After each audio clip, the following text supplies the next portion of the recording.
బిడ్డ సొంత బిడ్డ కంటే ఎక్కువ నాకు వజ్రం దొరికింది అనేవాడు తిమోతి గారు. నా కోడలు కాదా నాకు వజ్రం అనేవాడు. ఇవన్నీ చేసి పెట్టిన వద్దు అంటే బాబా శక్తి ఎట్లా వస్తుంది, దేవుడే నాకు శక్తి అంటే తను సిద్ధపడుతున్నాడు.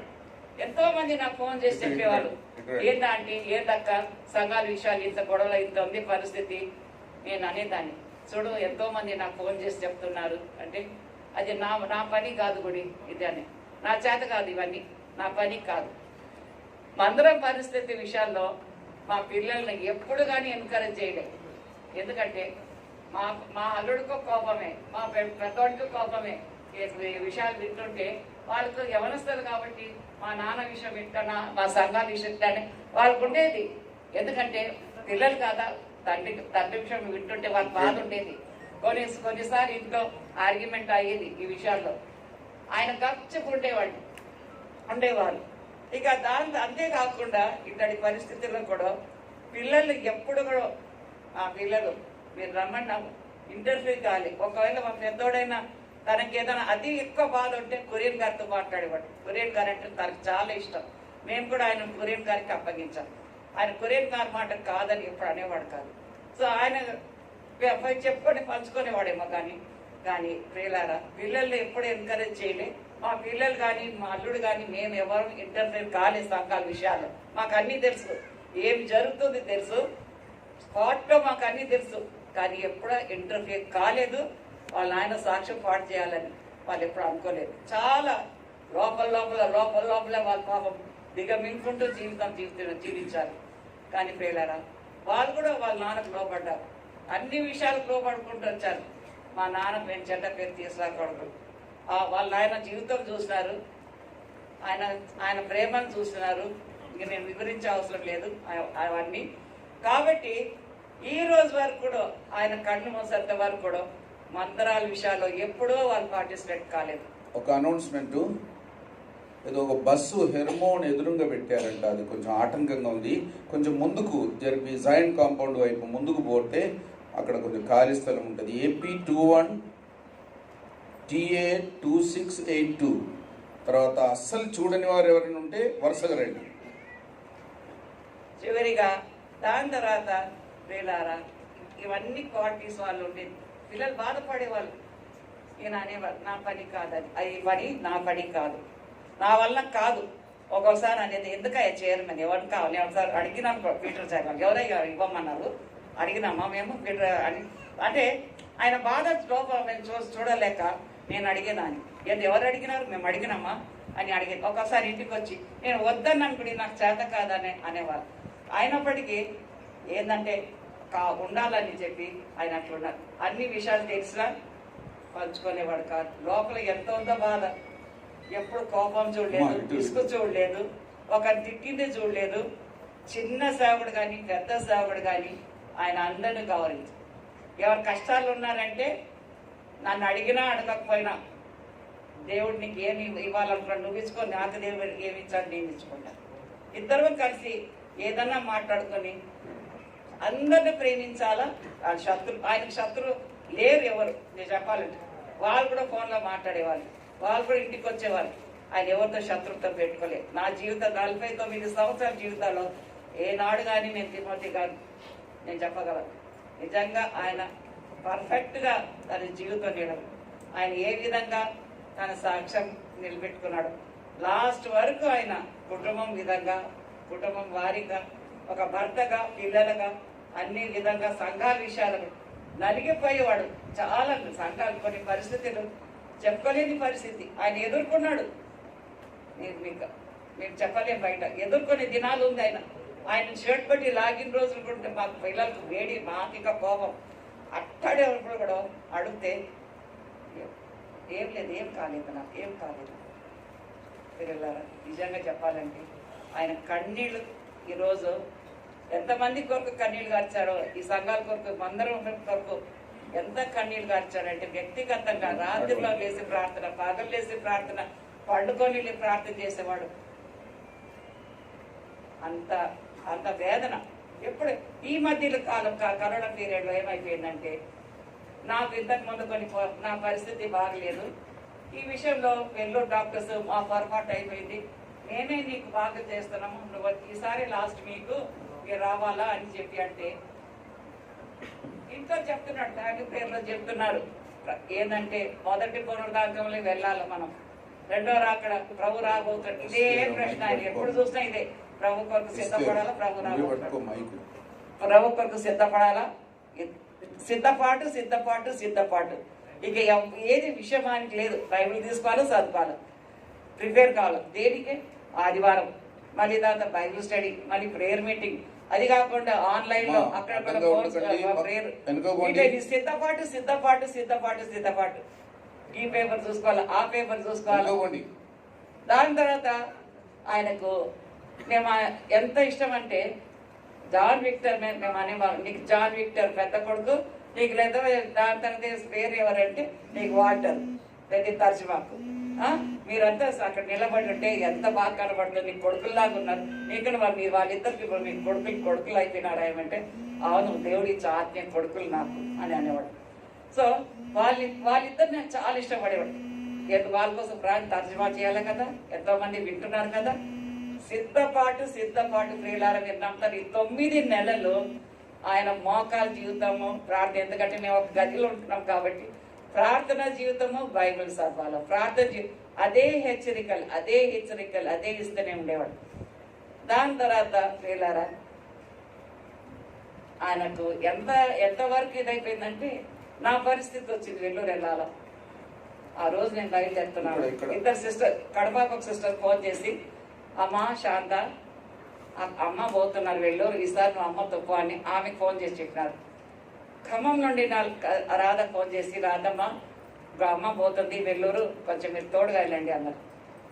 నా విషయం ఏం బాధ పెట్టుకున్నాడు, నేను ఎప్పుడు చూపించేదాన్ని కాదు నా బాధ. అనిన తర్వాత సిస్టర్ విజయశ్రీ కార్ ఇస్తాను అక్కడ, డ్రైవర్ సార్ ఆంటీ నేను మీకు వస్తాను ఆంటీ అన్నాడు. సరే నేను అన్ని ప్యాక్ చేసుకున్నాను, తెల్లారిని బయలుదేరాల. ఆ సాయంకాలము గుడి నాకు ఎట్లా ఉంది అన్నాడు. సరే నేను క్యాన్సిల్ చేస్తాను, నేను వెళ్ళను అన్న. పండుకొని నేను వెళ్ళని సామాన్ తీసేస్తానంటే వద్దొద్దు నువ్వు పో అన్నారు. మార్నింగ్ మేము బయలుదేరేటప్పుడు నేను కొరియన్ గారితో ప్రేయర్ చేయించుకున్నాను. ప్రేయర్ చేస్తారు, నన్ను కిందికి పంపించారు, లగేజ్ పెట్టేస్తాను. జెరుషా నాతో కిందికి వచ్చిందంట, టవల్ చుట్టుకొని టవల్ కాపుకొని కిందికి వచ్చారు. ఏంటి పాప ఎందుకు వచ్చారు జెరుషా, ఎందుకు వచ్చారు, అక్కడ ప్రేయర్ చేసి పంపించేసాక ఆయన ఎందుకు వచ్చారు నాకు అర్థం కాదు. అనిపించింది, నేను పోతున్నాను కదా హాస్పిటల్ అనుకుని, ఎప్పుడు పోతూనే ఉన్నాను, మరి ఏమనిపించింది ఆయన కిందికి వచ్చారు. లేదు నేను రావాలనుకున్నాను, వచ్చి కిందికి వచ్చి ప్రార్థన చేసి నన్ను పంపించేశారు. పంపించిన తర్వాత నా పరిస్థితి చాలా బాగలేదు, అది చెప్పవసరం లేదు మీకు, చివరిసారి అన్నారు కాబట్టి అన్నిటికీ నేను ఎదుర్కొంటూనే వచ్చాను. వచ్చిన తర్వాత మామూలుగా ఇంట్లో నేను అన్నాను, నేను బ్రతుకుతాను చనిపోతాను నాకు తెలియదు, నువ్వు ఉంటే మంచిది, ఎందుకంటే సంఘం ఉంది, సహవాసం సొసైటీ ఉంది, దాని కొరకు నువ్వు మీరు నిలబడ్డారు, ఉంటే మంచిది, నేను పోతే బాగుంటుంది అన్నాను. లేలేదు గుడి అట్లా కాదు, నేను పోతే మంచిది, ఎందుకంటే నాకు బైబిల్ తప్ప వేరే అంటే ఆ లోక జ్ఞానం నాకు లేదు. మాట్లాడాలంటే ఎదుర్కోవాలంటే ఏది చేయాలంటే దేవుడు నీకు అది ఇచ్చాడు. నువ్వు పంజాబ్ నీకు ఆ గుండె ఉంది, నువ్వు అన్ని ఎదుర్కోగలుగుతావు, నువ్వు అన్ని చేయగలుగుతావు, కానీ నాకు దేవుడు అది కెపాసిటీ ఇవ్వలేదు.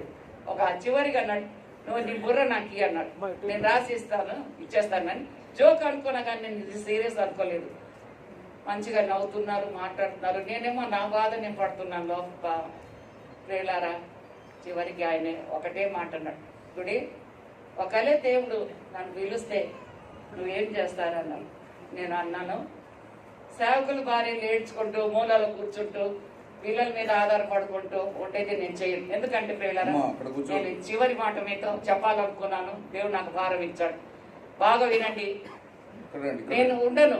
నేనేమన్నానంటే లక్ష్మీ అంకల్ నాకు మేనమామ వరుస కిందకి అవుతారు, నేను ముందే చెప్పినాను మీకు. హిందూ కుటుంబం నుండి వచ్చారు, ఆస్తి వదిలేసుకొని వాళ్ళు దేవుడికి క్రయం చెల్లించారు. మా అమ్మ అన్ని వదిలేసుకొని ప్రభు కొరకు త్యాగం చేసుకుని ముందుకు వచ్చింది. చివరి గద్ద తిమోతి గారు మొత్తం వదిలేసి ఆయన కూడా ప్రభు కొరకు అన్ని ఆస్తి వదిలేసి వచ్చి వీళ్ళు ముగ్గురు మా కుటుంబంలో, నా వ్యక్తిగత కుటుంబంలో నేను అంటే నా పిల్లలు నాకు పుట్టాను, కానీ వాళ్ళ వంశంలో నేను ఇంకా ఉన్నాను. అర్థమైందా మీకు? సో నేనేమన్నానంటే, ఒకవేళ దేవుడు నిన్ను పిలిస్తే నేను ప్రభుని ప్రశ్న వేయను, ఎందుకంటే నువ్వు సిద్ధపడుతున్నావు, నువ్వు చెప్తున్నావు నాకు. కాబట్టి నేనేమన్నా ప్రభు కానీ నిన్ను పిలుచుకుంటే నువ్వేం చేస్తావన్నారు. నేను అన్నాను, అందరిలాగా ఏడ్చుకుంటూ కూర్చుంటూ నేను ఏంటంటే పిల్లల మీద ఆధారపడుకుంటూ ఉండను, అది పద్ధతి కాదు. ఫాలో అప్ అంటే ఇంకా ముందు పని ఏం నువ్వు వదిలేస్తావో ఆ పని నేను చేస్తాను. ప్రియులారా, నేను ఎందుకు అన్నానంటే, భక్సింగ్ గారు, మా అమ్మ, తిమోతి గారు వీళ్ళు వచ్చిన అన్నీ వదిలేసి వచ్చారు, ఏం సంపాదించలేదు. ఈరోజు నేను చెప్తున్నాను మీకు, తిమోతి గారు వీళ్ళు ముగ్గురు మాకు నేర్పించారు. దేవుని మందిరం నుండి నేను చెప్తాను, బ్యాంక్ అకౌంట్ మాకు లేవు అని చాలా మంది అంటారు. తిమోతి గారికి ఏముంది, ఓల్డ్ డబ్బులు ఉంది, పోయి అందరు పోయి చూసి ఎక్కడన్నా చూసి రండి పండి. వీళ్ళు ఉద్యోగాలు చేసుకుని వీళ్ళు లోన్ తీసుకుని ఇల్లు కట్టుకున్నారు, కానీ పిల్లలు పెద్దవాడు మా దగ్గర ఉన్నారు సేవలు, ఎందుకంటే తన పరిహితను బట్టి మాకు పెద్దవాళ్ళు అయిపోయినారు. మేము మాకు కావాలని వాళ్ళు ఇంట్లో పెట్టుకున్నాం, సేవకు పంపిస్తున్నారు ఆ పరిస్థితి.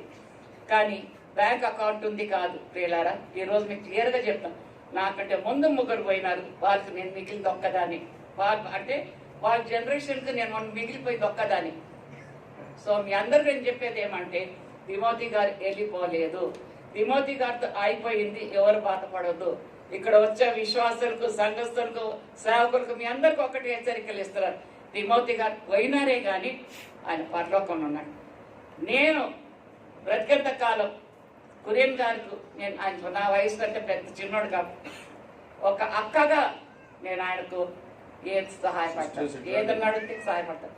రెండవది, ఏ సమస్య కానీ ఏ కష్టం కానీ, ఎందుకంటే వాళ్ళ స్వాస్థ్యం అది ఏది హెబ్రోన్ భక్సింగ్ గారు కట్టినారు కాబట్టి ఆ స్వాస్థ్యం అదే వాళ్ళ స్వాస్థ్యం. వీళ్ళు ముగ్గురిది అది ఆత్మల కొరకు సంపాదించారు, ముగ్గురు వెళ్ళిపోయినారు.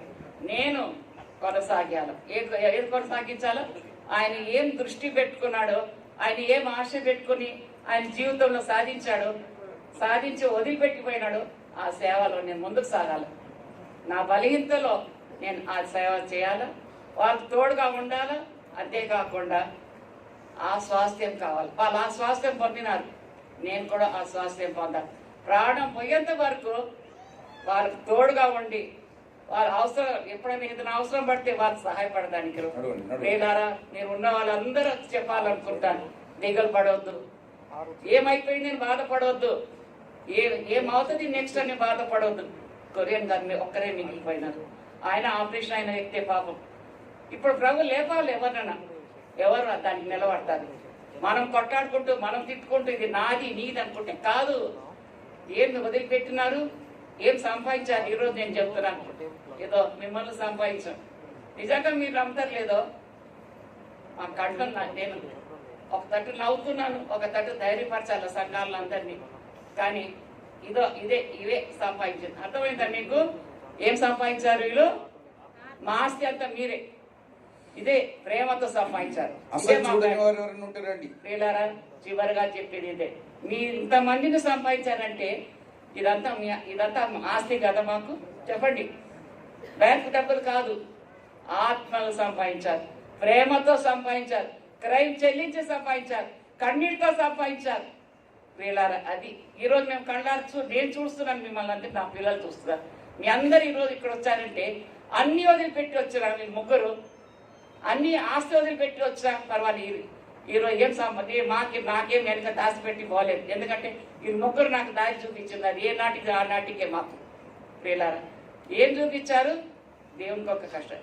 నేను కూడా ప్రభు కొరకు ప్రభు సేవ చేయాలని, ఈ పని కొనసాగించాలని, శాతంత వరకు మీ సంఘాలకు వస్తాం, మీరు పంపిస్తే దర్శిస్తారు. నాకు లోకల్ నాకు ఇష్టం. ఎప్పుడు బయట ఎక్కువబోతుంటా అడిగి కొరియన్గా బయటకు వస్తాను, మేము దగ్గర పంపిస్తే మిమ్మల్ని ఆదరిస్తాం, మీకు ప్రార్థన చేస్తుంటాం. ఎట్లా చేస్తామంటే మీరు మాతో సహకరించాలా. అర్థమైందా? మీరేం చేయాలా? విశ్వాసులు, సంఘస్థులు, యవనస్తులు అందరూ ఏం చేయాలా? ఇప్పుడు ఏం చేయాలా? సహకరిస్తని ఏదైనా కార్యం మనం చేయగలం. గతం మర్చిపోండి, అప్పుడే మనం ఎదురుగా మనం పోగలం. ప్రేరారు. కాబట్టి మీరు ఏం నేర్చుకున్నారు సంఘాల్లో? వ్యక్తిగతంగా తిమోతి గారితో ఏం పొందినారు అది గుర్తు పెట్టుకోండి, అది మర్చిపోదు. మీరు నిజంగా తిమోతి గారిని ప్రేమించి ఇంత క్రయం చెల్లించి మీరు వచ్చారంటే ప్రియులారా, ఒకరు గుర్తు పెట్టుకోండి, ఆయన వెళ్ళిన మార్గంలో మనం వెళ్ళాల్సిందే. మేము దుఃఖం అని మా హృదయం ఉంటుంది, కానీ మేము ఒకరోజు పోతాం. అందుకొరకే పెళ్లిలో పాడింది ఈ పాట ఏంటంటే, ఎట్లు మౌనముగా నుండు ప్రభు చెల్లింపగా స్తోత్ర గీతము, ఎట్లు మౌనముగా నుండు ప్రభు చెల్లింపగా స్తోత్ర గీతము, కాలమంతా పడుచుండేగా కాలమంతా పడుచుండేగా నీ ప్రేమ అపారమైనది దేవా నీ తలంపులు అమూల్యమైనవి నాయనా, నాయనా నీ కరుణ సదా సదా నీ కరుచుచున్నది దేవా నీ తలంపులు. సో ప్రియులారా, మీరందరూ వచ్చారు. మీ అందరికి మేమేమి ఇవ్వలేము. మేము రుణపడిపోయినాం. మా కుటుంబం, మా పిల్లలు, మేము, నా కొడుకులు, కోడలు, అల్లుడు, బిడ్డలు, మేము రుణపడిపోయాం. ఎందుకంటే ఆ ప్రేమను మేము ఈరోజు చూడగలిగాం. ఆయన విత్తనం మేము చూడగలిగినాం. ఏం క్రైమ్ చెల్లించి వచ్చారు, మీరు డబ్బులు ఖర్చు పెట్టి పిల్లలతో వచ్చారు, చిన్న పిల్లలతో వచ్చారు, ఎంతో ఖర్చు పెట్టి ఈ యొక్క బంధు పరిస్థితులు కూడా ఇదంతా చూస్తుంటే మిమ్మల్ని ఆశ్చర్యంగా ఉంది. ఇంతమందిని సంపాదించుకున్నారు, అదే మా ఆస్తి, నాది కూడా అదే ఆస్తి. నేను కూడా అదే ఆస్తి వదిలిపెట్టి నేను రేపు అయిపోతా. దేని కొరకు? ఫార్వర్డ్ పని, దేవుని సేవ కొరకు. సో వీళ్ళతో కలిసి అంటే తిమోతి గారు లేని లోటును పూర్తి చేయడానికి దేవుడు నాకు ఆ భారం ఇచ్చాడు. ఏడ్చుకుంటూ కూర్చుంటూ మూలలో చేసేదానికి కాదు, ఫార్వర్డ్ పోవాల. దుఃఖం అనే హృదయం ఉంటుంది, ఒకరోజు నేను చూస్తాను. అందుకొరకే చివరిగా ఒక పాట ఉంది, when we all get to heaven, what a day of rejoicing that will be, when we all see Jesus, we'll sing and shout a victory. When we all get to heaven, what a day of rejoicing that will be, when we all see Jesus, we'll sing and shout a victory. అందరం చూస్తాము, ఒకరోజు అందరము కలుస్తాము. కానీ భూలోకంలో ఉన్నప్పుడు మనకు అప్పగించిన పని మనం చేయాల. అర్థమైందా? ఏం చేయాలా? ఆ పని పూర్తి చేయాలి. అప్పుడే మనం సంతోషంగా పోగలం. లేకపోతే ఇంత వచ్చి కూడా మీరు అదే తిరిగి ఇంటికి పోయిన తర్వాత కూడా ఇక్కడిదిక్కడే అక్కడిదక్కడే అనుకుంటే ఆ యొక్క పరలోకంలో మనం ఏమీ అనిపించండి. సో ప్రియులారా, ఒకటే మనవి, ఇద్దరు ఉండే, తిమోతి గారు ఉండే, పాపం తన బలహీనతలో కూడా లాక్కుంటూ పోతుంటే కూడా పాపం కొరియన్ గారు వెనక సపోర్ట్ ఉంది. ఇప్పుడు కొరియన్ గారు ఒకటి, ఆయన బలహీన వ్యక్తే, ఆయన గుడ్డ చెదిరిన వ్యక్తే. నిజంగా చెప్తున్నా, మీరు చూడలేదు శనివారం రోజు నేను కళ్ళారా, నాకు బాగలేదు, నా పరిస్థితి బాగలేదు అంటే నాకు ఆపరేషన్, నేను కొంచెం బాగా గుడ్లతో ఉన్నాను వెనక. ఆయన అక్కడ స్టేజ్ మీద ఉండే హెబ్రోన్లో కన్నీళ్ళు కారుస్తూనే ఉన్నాడు. ఆ కన్నీళ్ళు కారుస్తుంటే నాకు నిజంగా ఎంత బాగా. చివరిగా మా బాబుతో పెద్దోడితో, నేను ఒంటరివాడు అయిపోయినా, మీరు ఒంటరివాడు అయిపోయినా. చూస్తా అంటే ఆ యొక్క ఆత్మీయ బంధుత్వం వాళ్ళకి ఉండిపోయింది ఇద్దరు. ఇప్పుడు ఆయన ఒక్కడే అయిపోయినాడు. కానీ ఇప్పుడు మనం ఏం చేయాలా? అందరూ ఏం చేయాలా? కొట్టుకోవాలనా? చెప్పండి. కాదు, ఏం చేయాలా? గతం మర్చిపోయి ఇప్పుడు వీళ్ళందరికీ మనం ఏం చేయాలా? గవర్నింగ్ బాడీ కానీ, ఎవరు పెద్దోళ్ళే కానీ, సేవకులే కానీ వాళ్ళకి సహకరించాలి. అసలు చూడని వారు ఉంటారండి. ప్రియులారా,